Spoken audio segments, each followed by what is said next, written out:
Record. All right. Hello, everyone. We'll go ahead and get started. Welcome to all of you.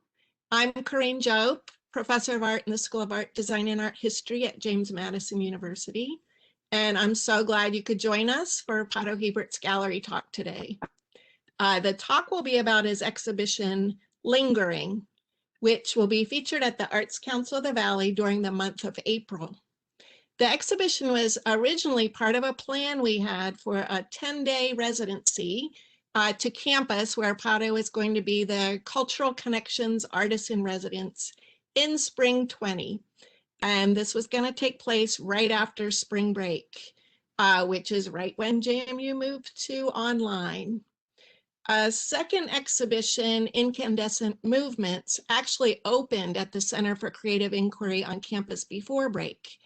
And we did get to continue the residency, but online. And this exhibition was postponed for a year, and so now is finally happening. So while I will miss seeing the work and Pato in person, and the reception for the First Fridays downtown would have been really fun for the gallery walk, I'm grateful for this safe virtual Arts Council of the Valley exhibition. So thank you to Jenny Burden, Ann Leatherwood, and the many others who followed through to make this happen. This was actually Pato's second JMU connection. He was a visiting scholar in spring 2019 with an exhibition in, if not always of, featured in New Image Gallery. We had a scholars lecture, What You May Not See, Mobilizing Social Change Through Art and Imagination, a workshop for artists and activists, and other events, including he was the very first person interviewed for the Simply Civic podcast. To give a short introduction, Pato Hebert is an artist, teacher, and organizer. His work explores the aesthetics, ethics, and poetics of interconnectedness in many different ways. His resume is extensive, so you'll just get a few highlights here. His work has been supported by grants from the Rockefeller Foundation, the Creative Work Fund, and the California Community Foundation. He's known internationally with his art presented at Beaton 7 in Athens, and that's Greece, not Georgia, the Centro de Arte Contemporáneo in Quito, Ecuador, the Ballarat International Photo Biennale in Australia, the Zhangjian International Photo Biennale in Beijing, and the Ilya LGBTI Heritage in Amsterdam. As you can tell, Pato is much appreciated at JMU, and we keep asking him back for more. So when I turn it over, Pato, you have to imagine the clapping since we can't hear it here in person. Well, I can definitely imagine it, and I feel it. It's great to be back, Corinne. Thank you, and thanks everyone for joining. So many JMU folks on the call, and also some folks from the outside world, as we say. It's great to have everyone here, and I want to thank Corinne Jope and the students and everyone at JMU for hosting me today. It's really a thrill. I'm sad we're not in person, of course, but really grateful to be in this space and make the most of this virtual moment that we have together. I did want to thank Ann Leatherwood, who's the programs director, and Jenny Burden, the executive director, both from the Arts Council of the Valley, who are hosting my solo exhibition, The Lingering, that opens on the 29th. I want to give a little shout out to John Henry, who is an alum of JMU and is someone who I also had the privilege of working with as my student at New York University. And he runs the John Henry General Store, about 15 minutes, 20 minutes north of Harrisonburg, doing great work right now during the pandemic. I do want to thank my students and my colleagues in the Department of Art and Public Policy at New York University's Tisch School of the Arts. And there are many beloveds, my family, blood, and chosen, whose love and labor and steadiness and support have made it possible for me to still be here after an extraordinarily long and difficult year, which you'll hear about in just a second. I do think we're recording this. I'll go for about 35-40 minutes. I'm going to show you lots of images and do a reading and give you an overview of a couple of different projects, and then we'll open for Q&A and discussion, which I'm really looking forward to. Now we'll try the tech wizardry of sharing screen. Let's see. Okay, you should be seeing my word search. I'll go full screen. So, as Corrine said, we were set, we thought, to open an exhibition at the Galleries of the Arts Council at this time last year. So in January and February, I was working feverishly on a show called Soft. And it's a way to think lovingly but critically about the sport of American football.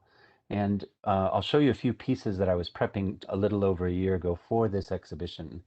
And I do lots of different text pieces throughout my practice. I love language, I love design, I love typography. Um, and one of the kinds of pieces I do are word searches. I used to like to do them when I was young and try to find the hidden words in the puzzle. This is a series of synonyms for soft.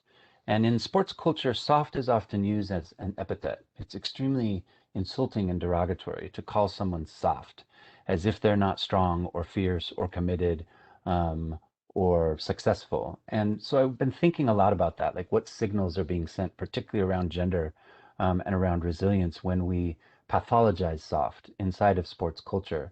So here I've compiled dozens and dozens and dozens of synonyms for soft. So in the lower left corner, you can see one: supple, delicate, words like afraid, gutless, plump in the lower right corner, quiet, synonym for soft.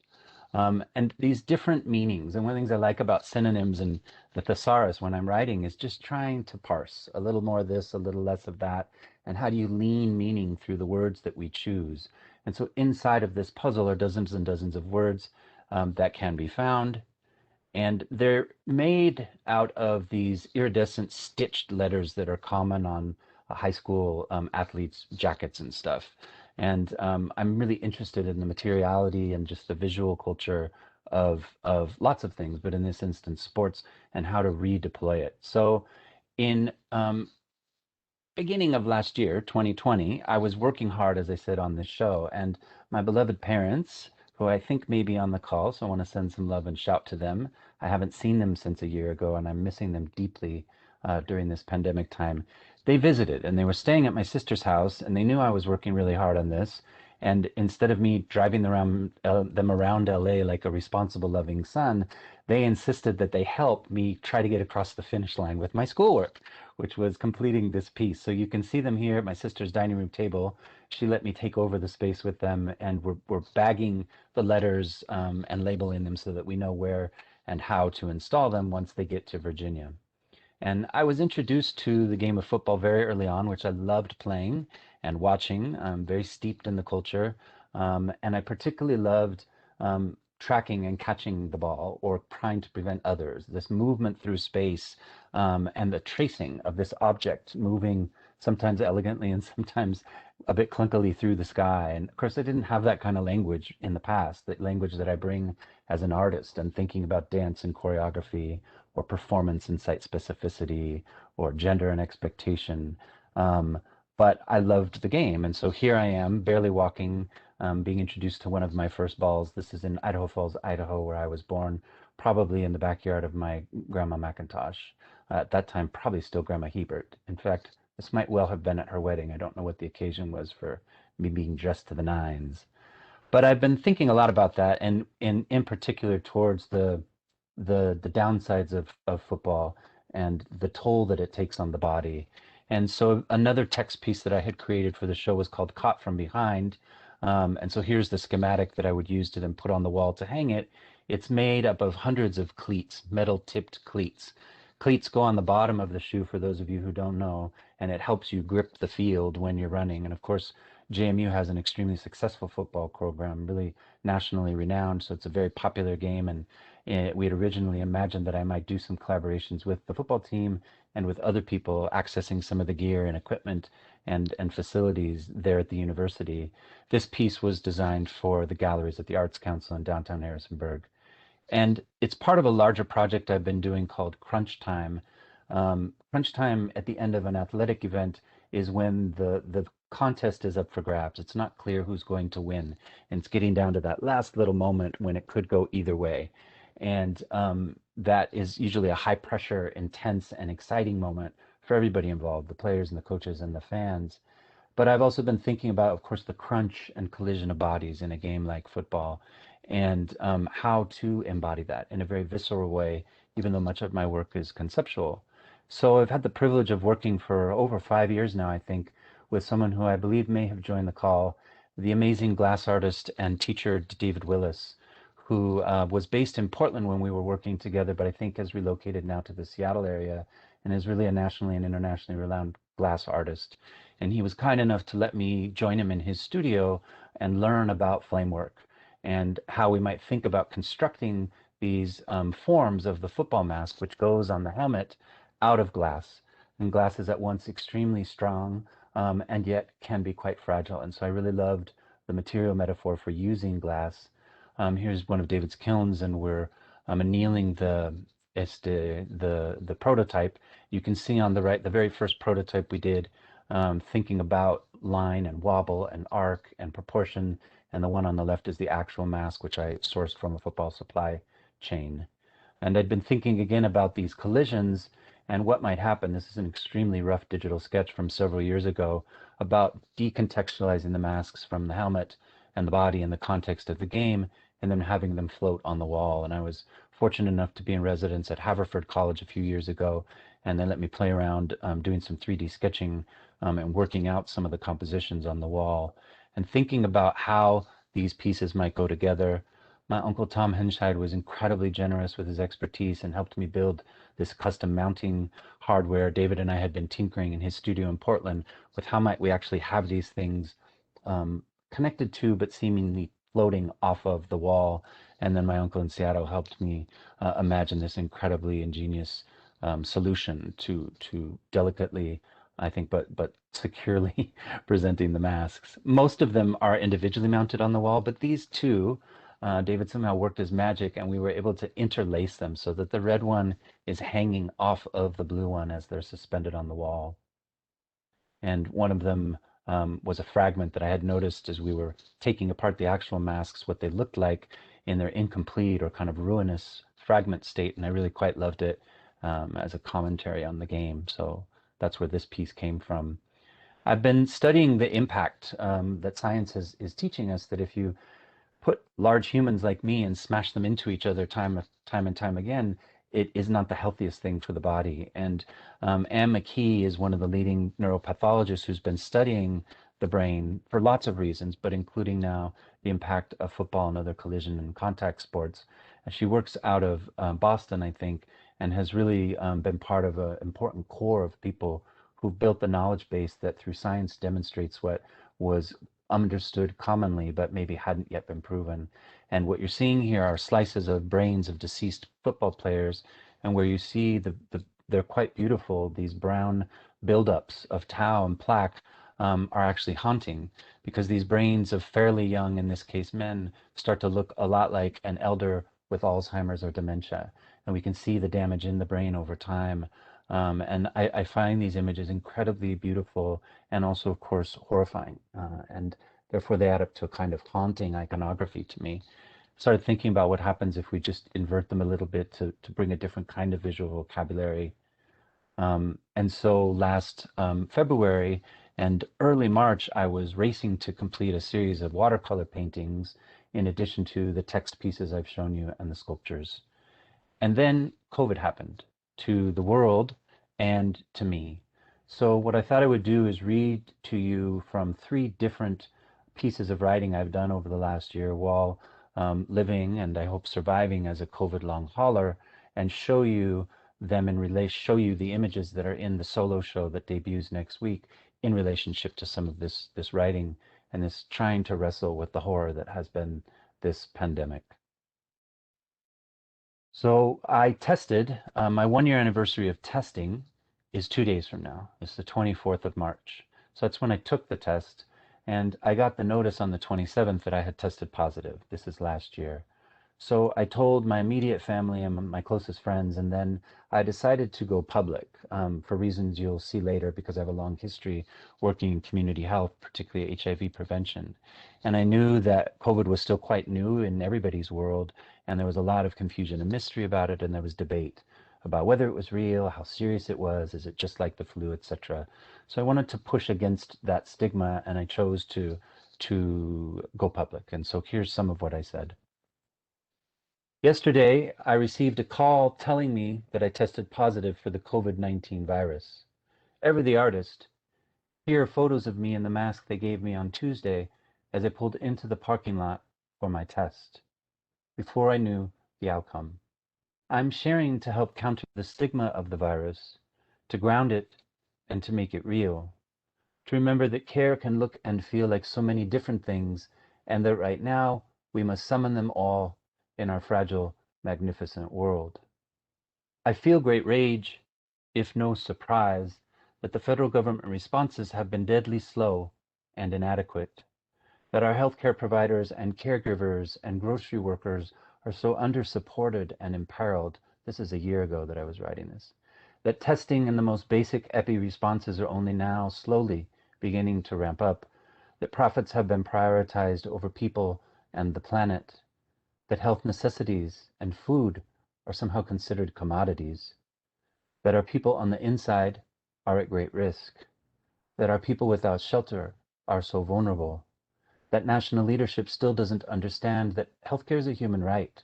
It can't be tied to employment or the market, that childcare and elder care are not valued, resourced, or prioritized, that so many people are now without work and food, or will soon be.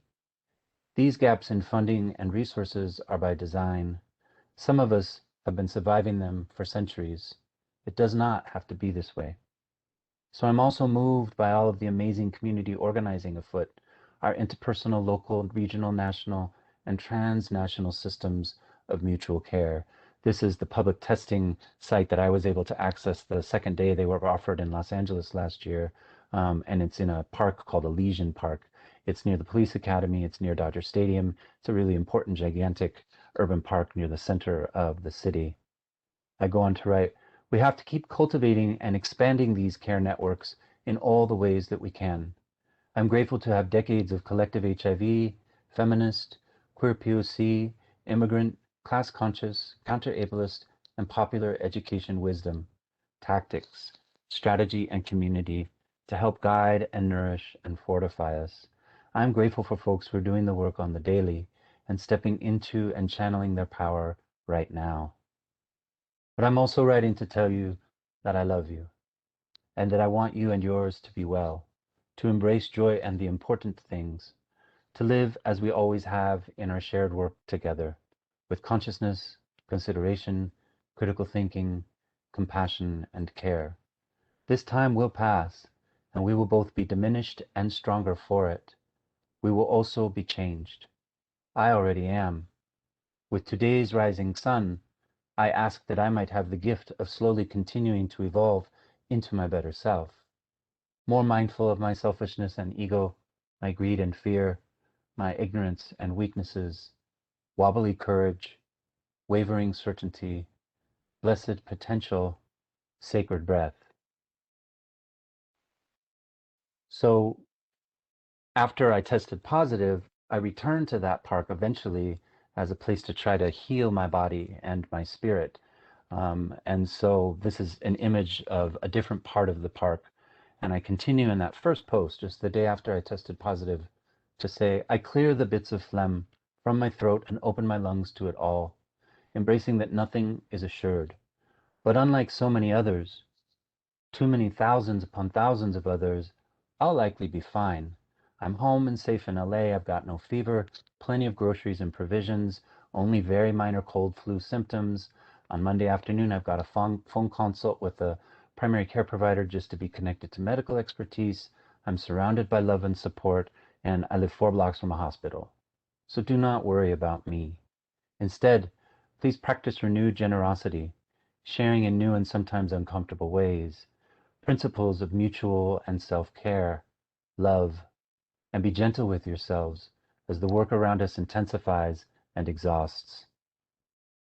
I am diseased and well, fragile and strong, laughing and quiet, vulnerable and resilient, radiant and unsure, loving and loved. May you be loved and loving too. So this is late March last year that I wrote this, thinking, given my fairly mild symptoms at the time, that, I'd come through this. And then things got much worse for me, pushing into April and continue to be a challenge now over a year later.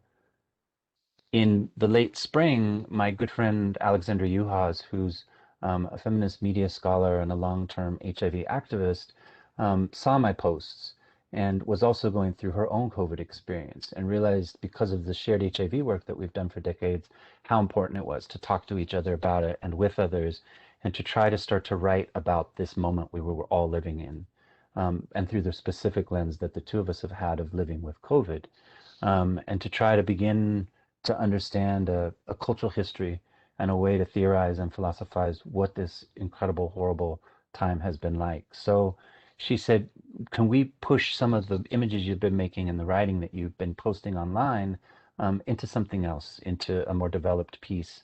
And I really struggled to get a start on that writing, was able to kind of gain some footing maybe by May, 2 months into being sick. And eventually in July, we were able to publish this piece in BOM online, and it's called You're Still Sick. And this reflects joint writing that we did together last spring.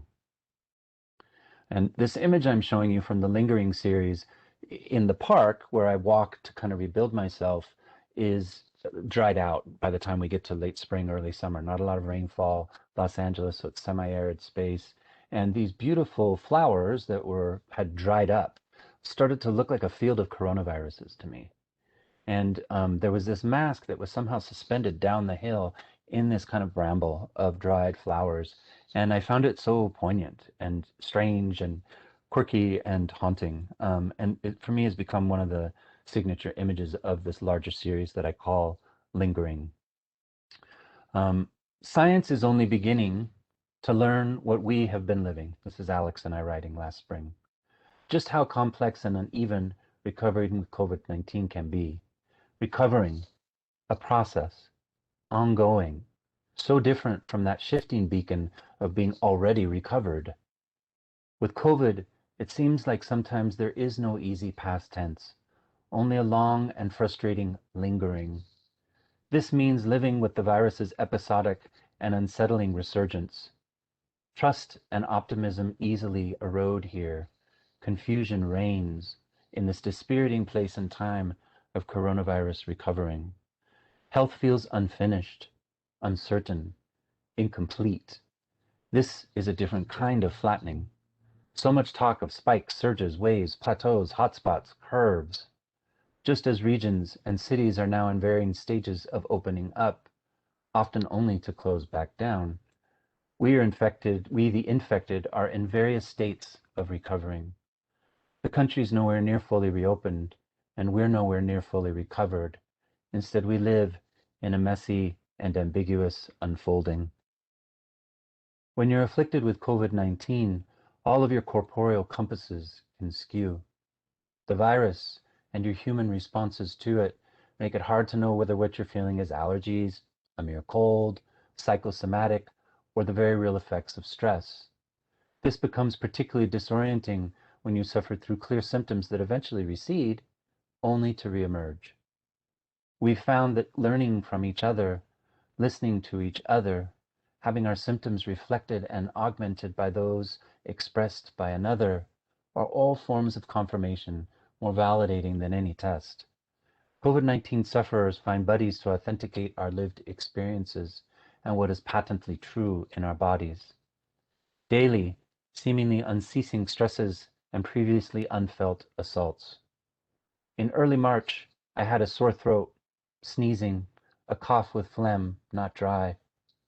At the time, these were deemed signs that I was not infected with COVID. How little we knew, how much I would learn.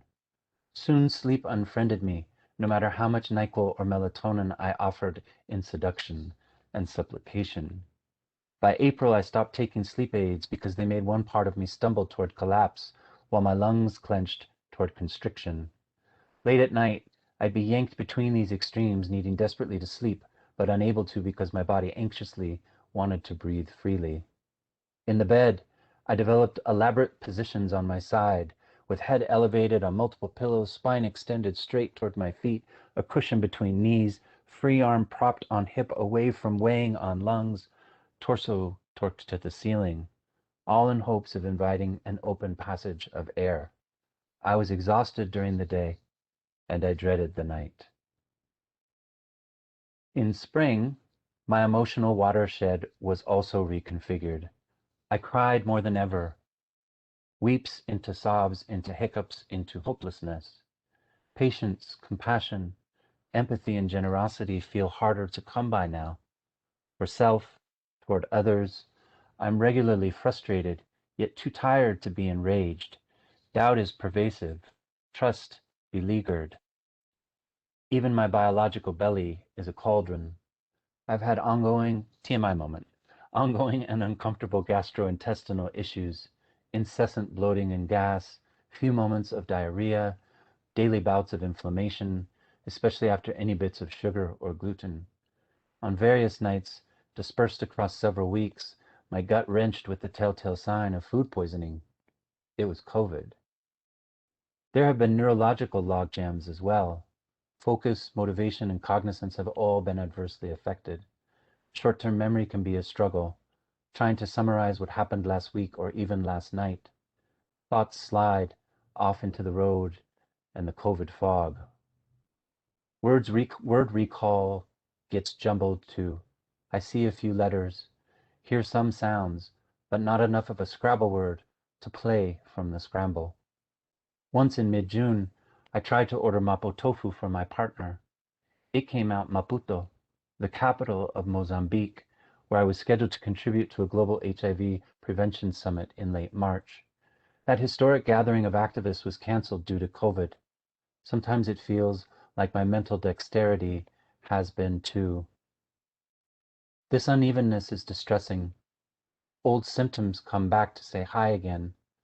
The chest compressed as cortisol courses after a nightmare about street fighting with metal poles during the uprising. These symptomatic spasms add to COVID-19's emotional and psychic stress, its emergent and persistent scars.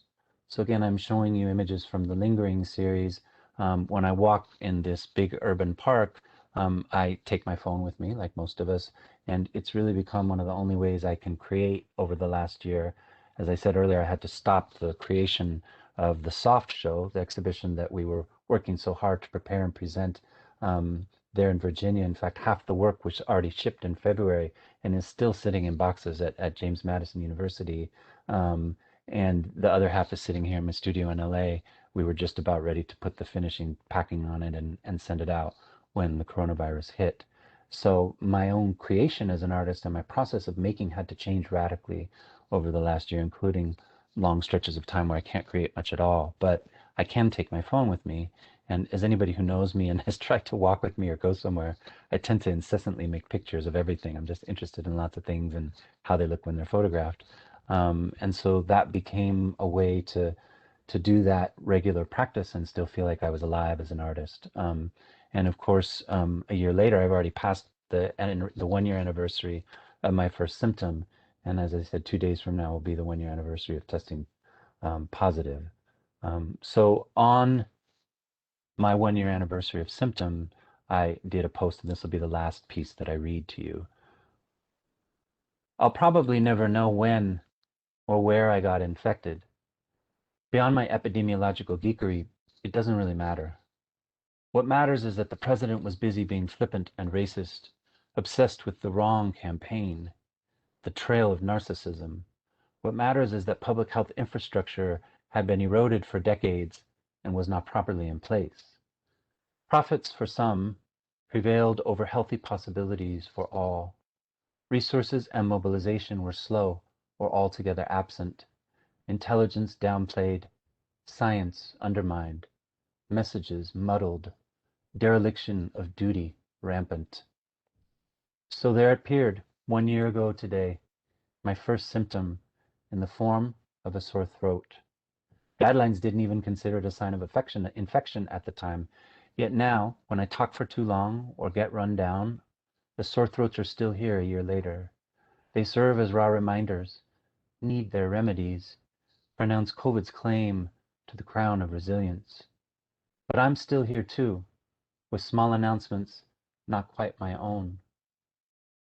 It seems strange to mark a 1-year-long relationship with the coronavirus, to make ongoing room for its impact on my body and being. But the Rona and I are hardly alone. Lots of us long haulers are coming up on our 1-year anniversaries of being sick, and scores of the infected aren't even here at all.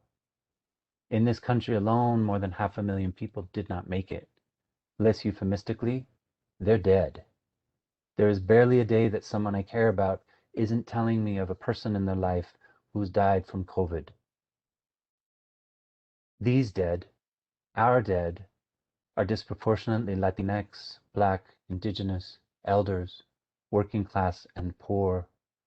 Papis, primas, tías, abuelas, madres, compas, hermanas, colegas, queridas, humanos. Ya. It did not have to be this way. Does not.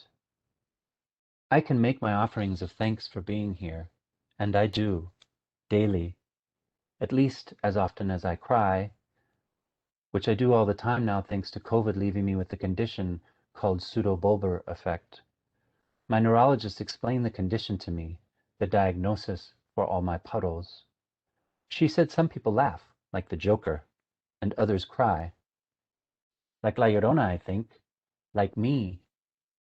I suppose this COVID symptom is also a syndrome, but I think of the tears as libations, and for me they come most often in moments of wonder, appreciation, and joy.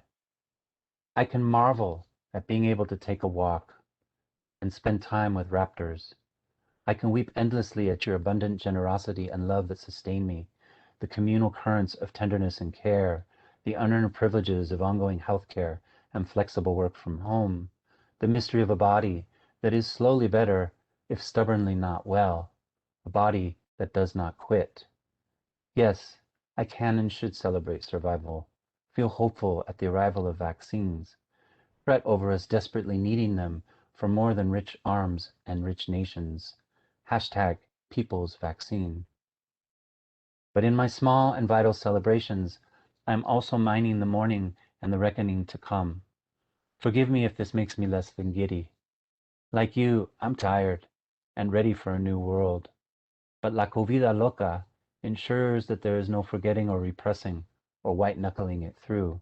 There's no racing ahead, no skipping the line, and there certainly is no going back. There's only the slow and steady making of a more just now. I hope this is the now that endures, an equitable now in which everyone can survive and thrive. I hope this is the glorious hard work that grows and flourishes in time.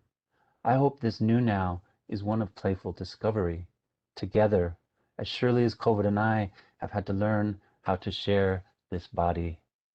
I hope a year from now, we've all finally realized we can't just blast off to Mars or push COVID behind us, but we can dance with it as a way of being somewhere better. It's my pop's cumple today when I wrote this piece. He finally got his first vaccine last week. Mi madre went along to support him, hoping she could get one too, but she'll have to wait until next Saturday to get her first. I haven't been able to see them in a year, and here's a picture of them leaving Los Angeles. This is at the airport a year ago, last time I got to see them. But the day is coming when I will safely hug them again, crack stupid jokes to make them laugh, spoil them as if to cast spells for more mañanas, against all these months that have slipped down the COVID drain. One long year, COVID. We be in it for the long haul, por vida. So the t-shirt that you see in this last image, and I'm wearing one of them today, it was part of a fundraiser drive for an organization called We Are Body Politic, which is a queer feminist wellness collective. And when so many of their own members began to be sick with COVID early last year, or early in the pandemic last year, I should say, they decided to set up a support group. And it has since grown to be an unbelievably important and special space. It includes thousands and thousands of people, including myself, doing really amazing community organizing and support for all of us who've been living with COVID, particularly long haulers. And it's part of a really beautiful groundswell of everyday people doing amazing and extraordinary things. So Hannah Way, who's up in Toronto, I think it's in Toronto, early on, channeled her design skills and her knowledge of well-being and created this COVID-19 practical home care guide that I give out to everybody who approaches me or people who have folks in their own life who have become positive. And it just gives really great, simple, really important, valuable information if you have symptoms or you're still trying to recover or you want to try to protect yourself and others. And she did this very early on in the pandemic when it was much harder to access and find and trust information like this. There's also all kinds of support groups that have popped up on social media and in person. These were three early ones that I joined on Facebook, and I'm so moved by the way people mobilize to care for one another, what we call mutual aid, doing things that the state or the government has sometimes been remiss in leading on over the last year. And I'm interested in this and moved by it and committed to it because I have an over almost 30-year commitment to HIV prevention, particularly with queer folks and communities of color. And that work began in San Francisco's Mission District in 1994, working with a really groundbreaking organization called Proyecto contra SIDA por Vida, which is the Project Against AIDS for Life.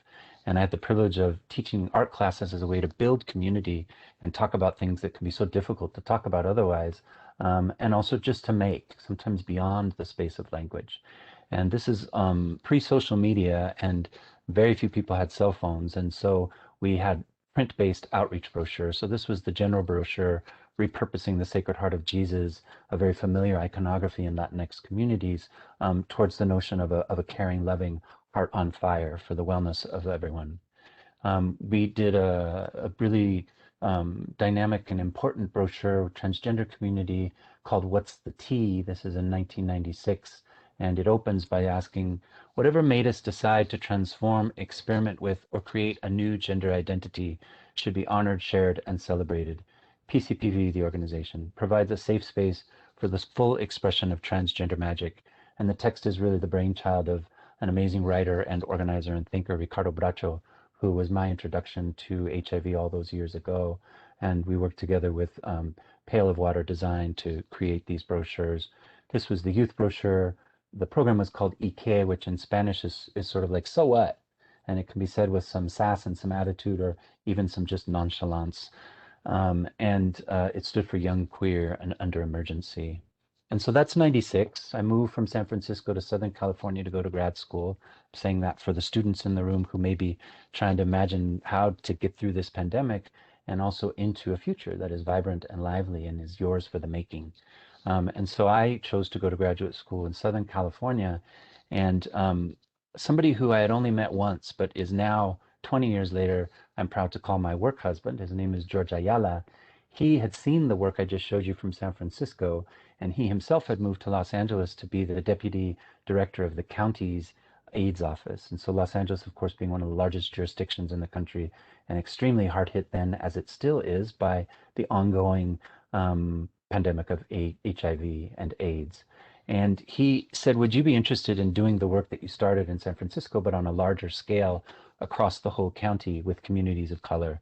So we developed this campaign called HIV Is Still Here, So Are We, and designed to counter some myths that were circulating that HIV was no longer an issue or it never had been, it was a white thing, or because of the new meds that had just begun to appear in the mid-late 90s, that by the time of this campaign in 2000, it was nothing to concern yourself with, and tried to raise awareness about the campaign, but to do it in something that didn't look like a typical public health campaign. And so George brought me in as an artist, and I really thought of it as a public art project.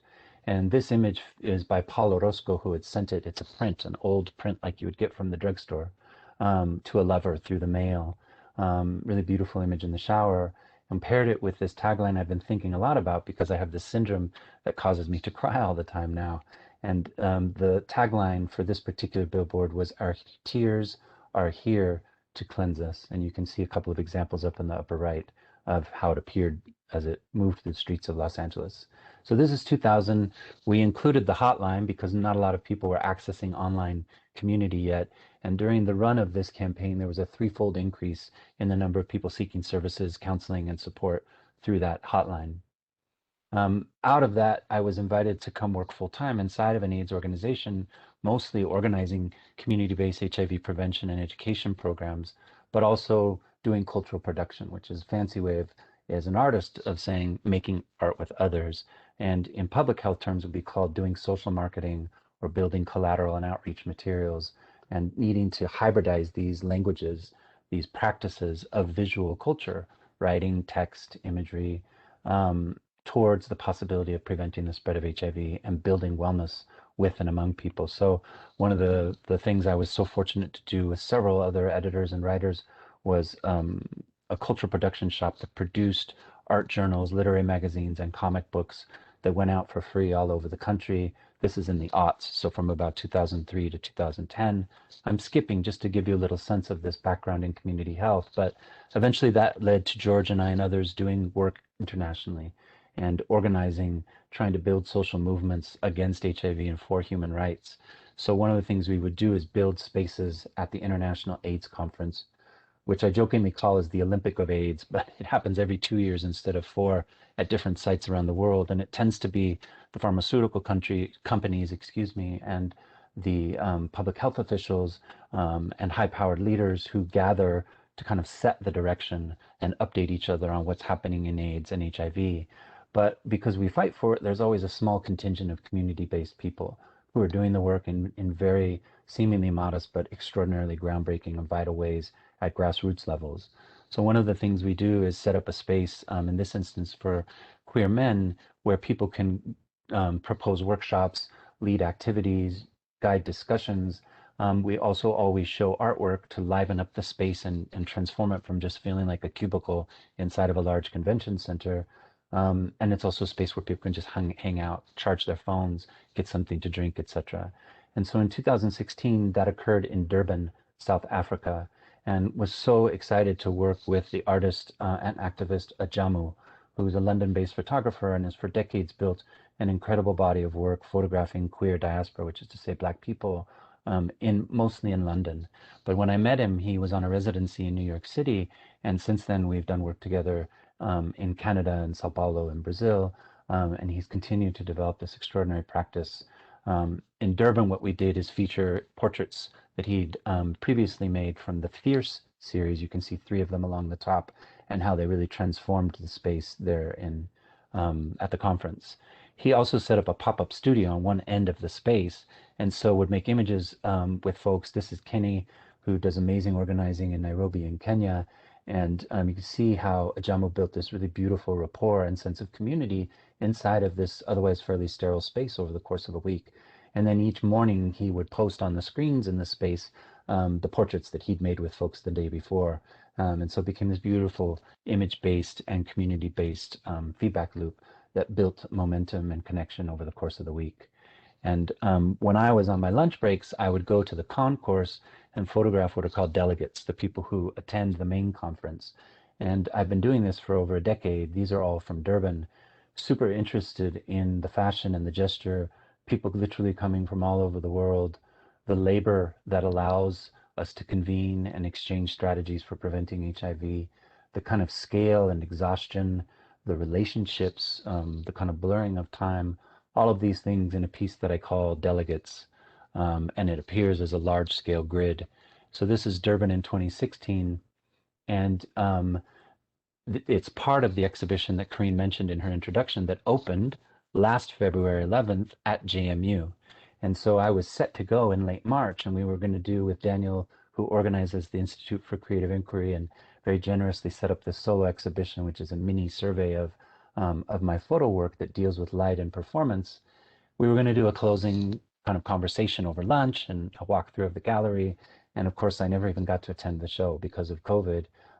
Never got to see it, which made me really sad. This is a poster that's part of a fold-out brochure that we developed as a companion piece to the exhibition. And for all I know, it may still be up because the campus shut down and the work was just there at the ICI. And so a sad experience for me in many ways, but also, yeah, very moving to know that Daniel and others committed so much energy to making it possible there.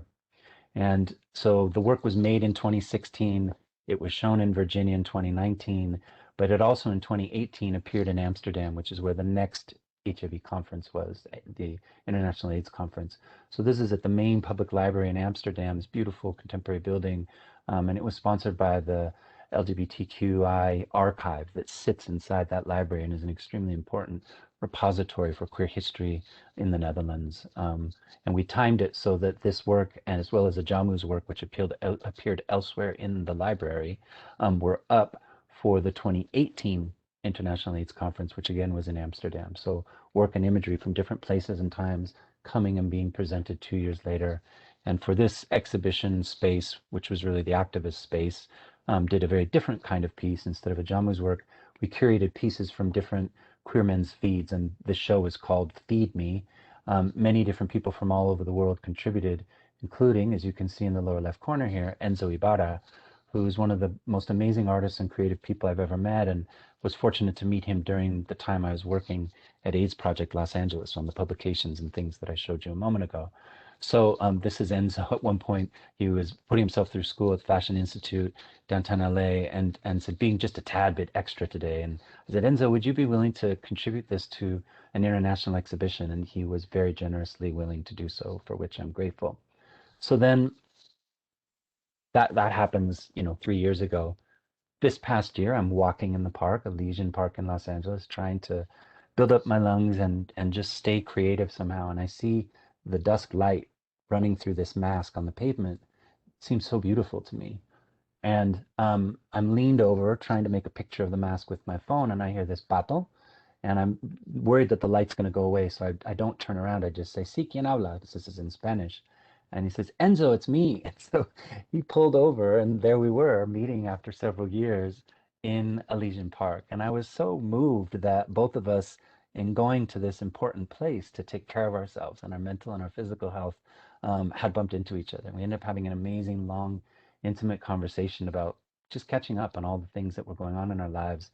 And they closed the park when the sun went down, and we decided to continue the conversation, re-meeting outside of the park. And it was this wonderful moment of serendipity that was a real boost for me during the pandemic, and thinking about these circuitries, right, and how things can build on each other over time. And I feel very grateful to do this work with others, which is why I also feel so committed to thinking critically and carefully about COVID and this pandemic, and asking each other the kinds of questions that are so simple and yet so urgent, which is, how do you stay alive? Do we seek collective insights? Do we share our discoveries? Do we connect our perspectives? Do we listen in order to learn? This was a gathering of international people in Bishkek, Kyrgyzstan, so it's the capital of Kyrgyzstan in Central Asia. And the local hosts were very generous and invited the international visitors to a safe house for young queer and trans youth to talk about the strategies of how they care for one another when they're cast out of their families in this sometimes hostile urban setting, which is true in cities all over the world, of course. This is the United Nations in New York gathering experts and delegates and local activists to testify towards policy and goal setting at the UN. This is in Costa Rica at a coastal clinic where the director of the clinic really wanted her entire staff, from security guards to phlebotomists and pharmacists to nurses and doctors, to receive sensitivity training and thinking more carefully about how they treat queer people who come to the clinic seeking services. Because as we know from the COVID pandemic, there's so much stigma, discrimination, gaslighting becomes a huge disincentive to try to even go to a place and access services. So when we talk about access and receipt of care, there's so much that goes into building spaces and cultures that make that possible. And this larger question of how do we bring our knowledge into action. So I'll show you this last thing and then we'll finally open. I know I've been going for quite a while. One of the ways we can do that is to make things with others. And I had the privilege recently of working with Abdul Ali Muhammad, who's an organizer and amazing writer in Philadelphia, to co-edit a zine. It's digital, but we think of it as a zine, these beautiful DIY publications called What Does an Uprising Doula Do? And it builds on the incredible push and energy that happened last summer in the United States and elsewhere, and the uprisings in response to George Floyd's murder, Breonna Taylor's murder, and the ongoing state violence, in this instance, particular against Black people. And it's part of a project or a body of work that is developed by a collective called What Would an HIV Doula Do? And we understand doulas to be people who hold space with and for others during times of transition. And so we began to think initially about what would an HIV doula do? How do we think about the different kinds of transitions in HIV and the ways we might doula change and hold space with others as change that is so vital might have a possibility to occur? So then we began to ask the question last summer, what would an uprising doula do? It's a collaborative project with the One Archives Foundation here in Los Angeles, who've given us incredible support. And when we break, I may drop into the chat the link so you can go learn more about the project and download the zine. And tons and tons of people from around the country contributed, and 3 of them will be in dialogue on March 31st in a roundtable discussion that I'm going to moderate. So I can't wait to talk to Melissa Olson, who saved a 30-year archive of Indigenous community radio recordings from a building that caught fire during the uprising in Minneapolis. And she wrote very movingly about shepherding this archive first to her home and then to a new space where it could survive this important gathering of communal memory and wisdom. Aya Seko and Danny Ruella couldn't participate in the street level stuff on foot for protection of health reasons, but they did organize forms of mutual aid and care in these bags of masks and nutrition and water to keep people hydrated and safe against the surveillance of that was happening in the uprising, and of course against the risks and challenges of COVID. And Jordan Smith, who was one of the founders and is now the executive director of the Black Trans Femme in the Arts Collective, had an incredibly expansive growth period last summer as the vital work that they had been doing for months became known by people all over the country and internationally. And so it got boosted on social media by a few people who had significant numbers of followers and ended up generating over $1 million of resources to support this incredible community-based work that Jordan and the collective do. And she'll be in conversation with Aya and with Melissa on the 31st. And I'm so fortunate to be in conversation with them, to learn about and from their practices. I'm also really grateful that Jordan and I got to work together in the Department of Art and Public Policy at NYU, where she was both an undergraduate and then a graduate student. And I chose to just submit one image, but it's an image of a flyer asking us to rethink what it is we are commemorating or thinking or not thinking about on something like the 4th of July. And I just saw this folded piece of paper lying in the brush, and it made me think, who was carrying that? Who was distributing it? Was it lost? Was it thrown away? Is it missing?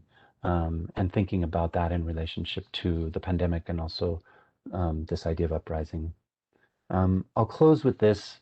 As we know, anti-Asian violence has long been a part of the country's history and erupted in a horrific set of massacres last week in Atlanta.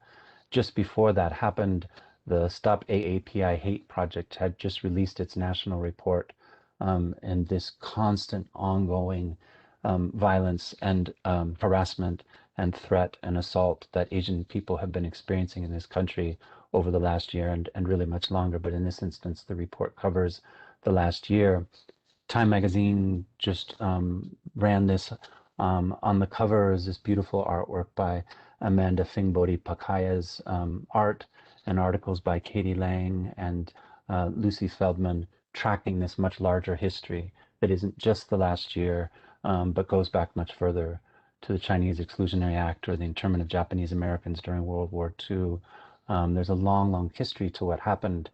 And it's left me thinking, as I always do, about my nephew Makun here on his mom's social media post as Harry Potter the Wizard for Halloween. And here is my sister-in-law Noriko Nishisaka, an amazing hairstylist and Reiki healer and fabric artist whose own work as a service provider to community has been challenged, of course, by the pandemic. And she has multiple times made masks for me to keep me and others safe during this pandemic. And I've been thinking about them and so many other people in my life.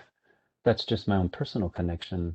But I was also thinking about December when I had to go get an endoscopy and a colonoscopy, both ends, to try to figure out what this GI tumult is, why my gastrointestinal system is so off thanks to COVID. And so I'm there, I've got my insert IV, I'm naked except under this very thin gown that they put me in. I'm lying, waiting for them to wheel me, and was saying to the nurse that I had been infected. This has already been 9 months, and she goes, "Oh, you had the China virus?" Just like that, like totally casually.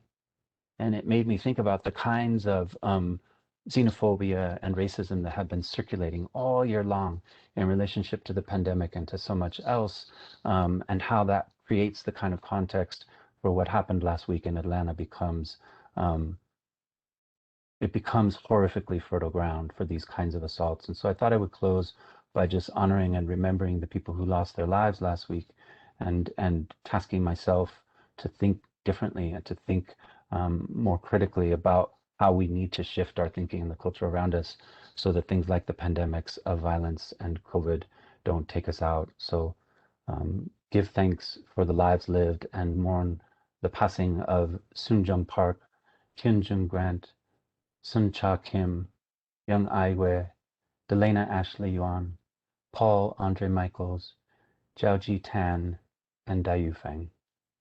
Thank you, and I think, Kareem, maybe we can open for questions. Thank you, Pato. That was beautiful. All right. Yeah, if anyone has questions, can you see if they raise their hand, or do you want them to type in the chat? Good question. Maybe we'll drop into chat. You can certainly drop a question in.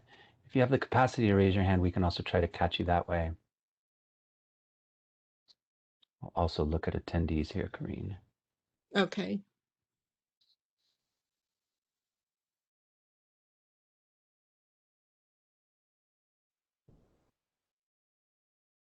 You know, while they're thinking, one phrase you're using is so interesting when you talk about making photographs, Mm-hmm. you know, as opposed to taking. I wondered if you could speak about that. Yeah, that's you and all your photographic wisdom and your decades of practice. It's something that I came to think a lot about in the 90s. Like the language of taking felt like hunting or safaris or extraction, as compared to the notion of being in relation with, whether that's a person or a place or what we might call an object, but might be actually something that's alive.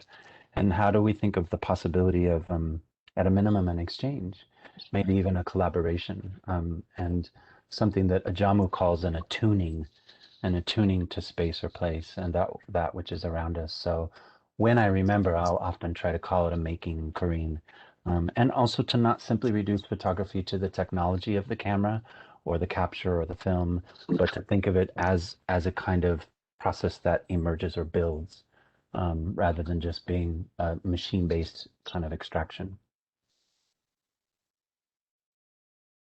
Great question. I see somebody, Cole. Cole, are you able to unmute? Don't know if you can. Let me see if I can unmute you. No, it doesn't seem to allow me to. I apologize, but Cole says, not a question, just wanted to say I really love this presentation. Oh, I didn't realize. And it was very moving. I love the involvement with the LGBTQI community. It's inspiring. Thank you. Thank you, Cole. I really appreciate it. David Willis, whose work I showed you earlier, phenomenal glass artist and really wonderful spirit, built so much community through the power of glass and through the power of art. He asks, did you mention how you're feeling now? Well, this is the moment in the day and after talking for almost an hour where my throat's a little bit hurting, and I'm having a lot of issues the last few months with fatigue. So I'm going to see um, a chronic fatigue specialist in a couple of weeks to try to get some insight and do some lab work on why it is that my body does not seem to be rebounding energy-wise. And I have a meeting with the neurologist at the end of the month to try to assess these meds that I'm on that are supposed to help with my brain fog. So what I usually say to people is that I'm a little bit better, but not quite well. And I have to take it in a kind of elliptical movement, David, so that some days are better than others and some weeks are better than others. When I think about where I was in mid-December or mid-September or mid-July, then I can see the change and I can feel the change and really celebrate it. if I get too much into the space of this week or even this month, especially the last 2 months when I'm pretty run down, then that can be a little more discouraging. And so I try to not necessarily orient towards a fixed notion of what wellness is or an ableist notion, right, of the able body, and instead just try to listen to the way you asked the question, which is how am I feeling and what can I do to open up feeling better without fixating on a set outcome or a pace or a rhythm of what that may look like. So thank you for that question. Trying to, I felt like I saw another comment or question and now I'm missing it. So I just want to invite folks with the remaining 5 to 15 minutes or so we have to feel free to chime in. Daphne's asking, has the process of making lingering, the images that I've been showing you today, and other projects helped my own understanding of my relationship with COVID, more so than if I'd not created the artworks? A really great question, Daphne. I think I would have to say yes. I mean, the practice of walking, which not everyone with COVID can do, and there were times when I couldn't. I couldn't even walk 5 minutes. It would leave me too breathless and wiped out. So the process of returning to the park where I'd been walking before, so when the pandemic shut down the gym and pools, I was like, oh, well, let me walk. I have this amazing resource.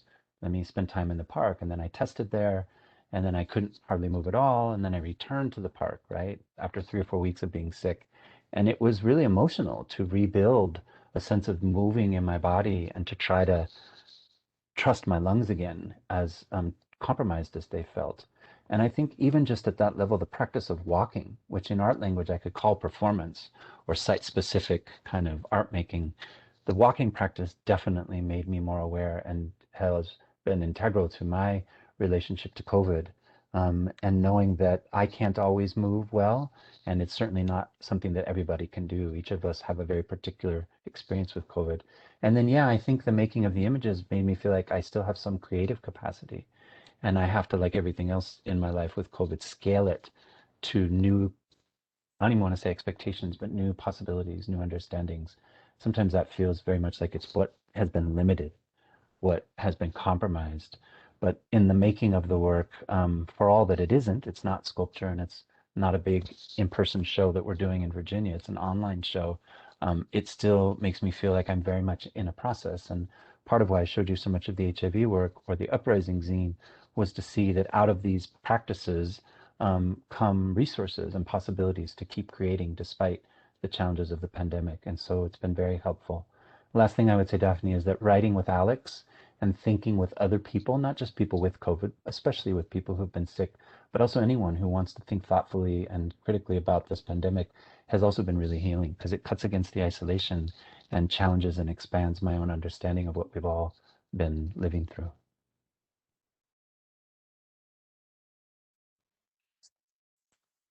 Let me see.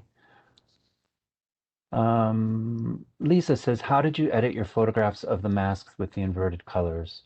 Um, so I might make on a given walk somewhere between 10 and 100 pictures. Just depends on the day and what I'm seeing and how attentive I am. And often I will then go home and I'll just heart in my phone the ones that I think might be worth paying more attention to. And often what I think is meaningful when I'm in the park doesn't translate well to the photograph, right? Because it's photograph. It's not the mask in bramble or the bird in the sky. It's some way I've tried to make an image in relationship to those things. And often it doesn't work well at all because of composition or exposure, or it's boring or something. But I'll at least heart some, and then I return to those later on. And then I don't know how technical you want me to be, but I'll then bring them into Lightroom so that I can look at them at a larger scale and in relationship to each other. And from there, then I use the starring system to further, at any given moment say, this one's really continues to stand out to me. Let's kind of elevate it for return work. And then I'll do the post-production on it, which is to adjust them visually for output and then sharing or exhibition. So that's the quickie. It has different layers. And I love editing photographs. I don't know why, but it's one of my favorite things. It's a bit like the word search, I think. You're comparing these things. And if I'm photographing a mask, I might make many different exposures from slightly different angles or distances. And then there's something really joyful to me about, it's like the seasoning, just going back and trying to tease out which one, if any, resonate. So um, I guess the others are mostly just comments of appreciation, which I'm grateful for. But Rihanna says, thank you for such a moving and personal gallery talk. So many issues that need awareness. It feels quite overwhelming. Your photographs and art personally give me peace. Oh, thank you, Rihanna. As a queer and Asian person, I feel less anxious hearing about ways that artists create dialogues and support. And yeah, I do too, Rihanna, and so beautifully said. And I love that you said dialogue, because I think to be in conversation, like in this moment right now with you, and to not feel isolated in a world that can feel so hostile and be literally hostile, as we horrifically have seen in the last few weeks, is really vital so that we're not alone. And again, that's part of why I showed all the HIV work, including the delegates series. See all these people coming together to imagine and slowly carve out a different kind of world. Um, Laura Jean says, thank you for sharing your experience, art, powerful words, and spreading awareness about important topics affecting people all over the world. I'm really glad that I had the opportunity to attend. I am too. Thank you very much for being here. Karine, I want to do a time check because I know you also were part of a class right now. You may need to do business with them and or we may be reaching our limit. How are we doing for time? I'm okay, but I just want to check in. Yeah, we're good as far as the class, so don't worry about that. Okay. And let's see, there is a follow-up question over there. So yeah, feel free to Keep going. answer if you want. Okay. I'm happy to do so and want to keep encouraging people to chime in. I'm sorry it's not as fluid a conversation as it would be if we were live. Um, but I'm very grateful for you spending your late afternoon, early evening with me there on the East Coast, and for West Coasters and others, the middle of your afternoon. Let's see. Just give me a second. David Willis is asking, there's this term social practice art, and asking, would I say that this is similar to what I've been referring to as cultural production? If not, could you talk for a sec about what the differences might be? It's a beautiful question, David. And for artists that work in what is sometimes called an engaged way, it has many different histories. Sometimes historically it's been called community-based art. Sometimes it's been public art, and these are not necessarily the same thing. Social practice began to emerge in the aughts as a way to try to understand if the work is in part concerning itself with our relations, our sociality together, and it is a kind of ongoing practice of building through process and relationships, how do we shift away from an understanding of art as object or thing, or a kind of concrete 3D material, to the materiality of the social? Like, how do we engage one another and all the systems of power or bias or confusion or compassion or generosity that might come with a social practice? And I definitely have understood myself to be doing social practice for many, many years. I have also at times, as I said in the HIV, we called it public art. Sometimes it's called social marketing. Sometimes it's called community building or organizing. And those are not all the same, but they're part of a kind of 3D continuum, I would say, David. I think that is related in a lot of ways to cultural production. And I do think that cultural production at its best can be a kind of social practice. But I would also call newspapers and popular culture and other things a kind of cultural production too. And sometimes in the arts, we have these really, I think, unnecessary and even violent hierarchies between fine art and craft, which is something I think, David, you and I have talked about. What is considered craft versus art, right? What is considered art versus popular culture? And I think in theory, there was an emergence of a thing called visual culture, like expanding the field so that we weren't only thinking about fine art, as wonderful as that might be and as fun as it is to argue over what that is, but thinking much more expansively about all the things that humans generate, and maybe even beyond the human, and what is produced. Like, do ants and bees practice architecture? Or is that an imposition of human notions onto what they do with their hives or their mounds? And so I think culture production might be a little bit broader and may or may not be done as hopefully thoughtfully and critically as a social practice is for artists, but they have a lot of overlap. And I do use both. And so you very astutely tuned in to how there's some slippage or some movement in the way I talk about different parts of my work over the years. to include both. I hope that helps to address that, David. Um, Jordan says, thank you for opening us up to us about your story. It shows how COVID really affects many people and the community around us. Thank you, Jordan. And I agree. And a couple of the projects I'm eager to do going forward to sort of hold your comment and David's question are to try to build community through COVID. And so one of the pieces that I had proposed to Corrine there at James Madison University, they have a thing called the sphere. And it's a three-dimensional surface or screen that looks like a globe that you can project onto. And it's mostly used for teaching science and geology and weather patterns because you can beautifully map, as it were, a visual onto this 3D surface, and then it can move.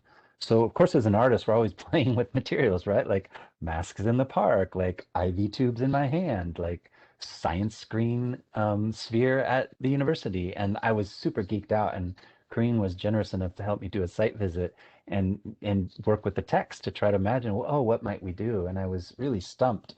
And then when the pandemic came, but before I got sick, when I still thought I could go to campus, I started thinking a lot about breath because I have a body of work that's about breath. I was thinking a lot about how one of the primary systems affected by COVID is the pulmonary system and breathing. Was thinking a lot about Eric Garner and many other people. I can't breathe, right? And the taking of life, most painfully recently, I think, with George Floyd's murder, but many other horrific instances. And I was thinking a lot about Buddhist practices of breath as a way to attune and to be mindful, to come back into a moment by noticing, when am I holding my breath, right? Or when am I talking too fast and I'm not even taking a breath? When am I breathless? And the centrality of breathing to living, to the very existence, and ideas of a sacred breath, or even just an everyday mundane breath, and had this sense that I might try to create a social practice participatory work where I would collaborate with others and around this idea of trying to catch our breath from these different vantage points, from BLM activism, from Buddhist practices, and from COVID survival. So that to me gets to the power of trying to make with others that I think is really tiring and can be challenging and stressful, as any of us know who collaborate, but so fruitful. And I think when it comes to making any kind of structural or systemic change is absolutely vital. Otherwise, we're just in a kind of a dictatorship or in a kind of siloed down isolation from others. What else? Other questions people may have?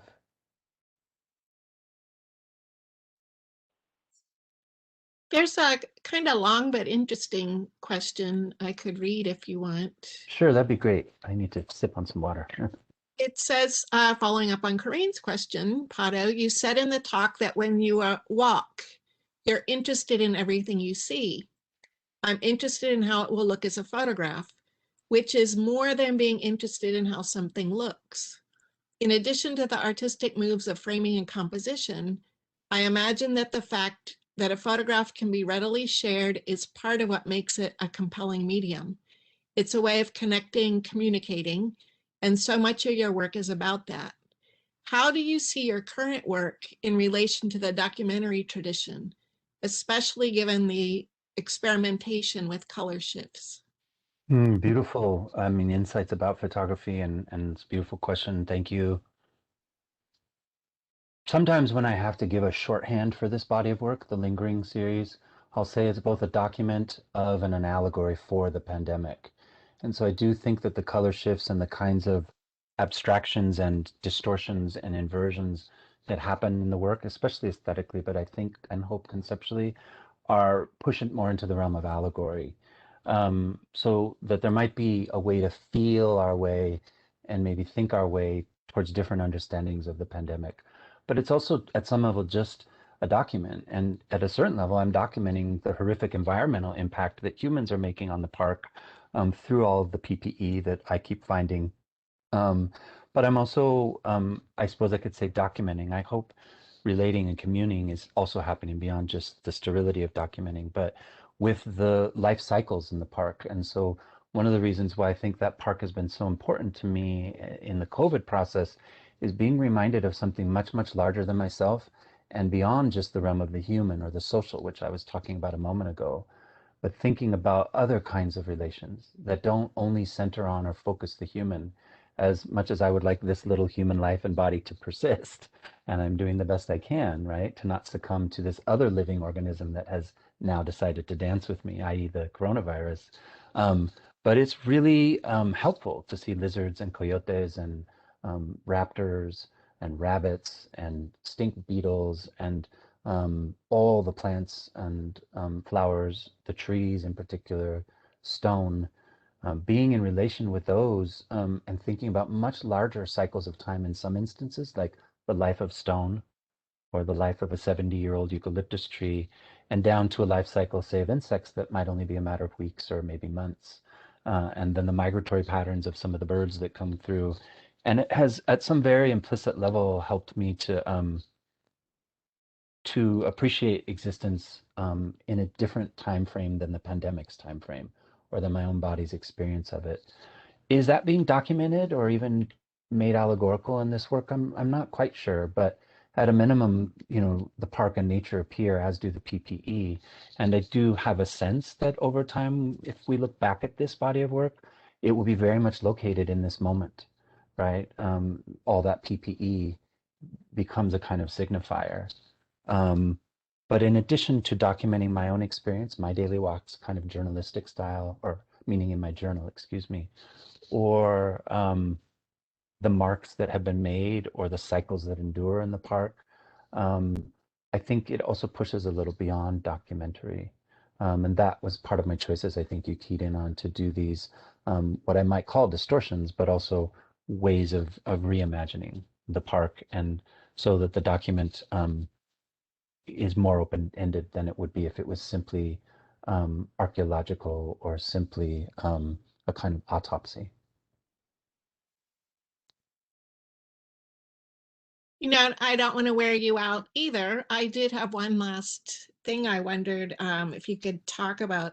It's reminding me of the like late 60s, I think it was, slogan about the personal is political, Mm, or sometimes the private is political. mm, And it's striking me how your private journey and your ways of trying to find healing somehow become political when you realize you have to share this with other people, that your voice is important for other people. And I wondered if that's something that resonates with you, like the private is political. Yeah, and I first, thank you for reminding us of that, Corinne. And I first learned of the personal as political through feminism.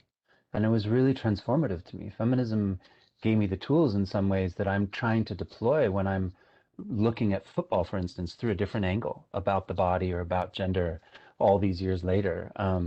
But I think part of it was there was a time, and sometimes we still are, this is forced upon us, the notion that somehow the public realm was the realm of men, literally in a gendered way, right? And that private or non-public spheres didn't matter as much because real politics and real earning of living and real activity happened out there, and also that powers, systems, and structures of power were where real things happened, i.e., politics. And of course, anybody who's been on the downside of political forces or power knows that it's operating everywhere all the time in lots of different ways. And even as we push to open up these systems and reimagine them all together, that's one way that politics get enacted.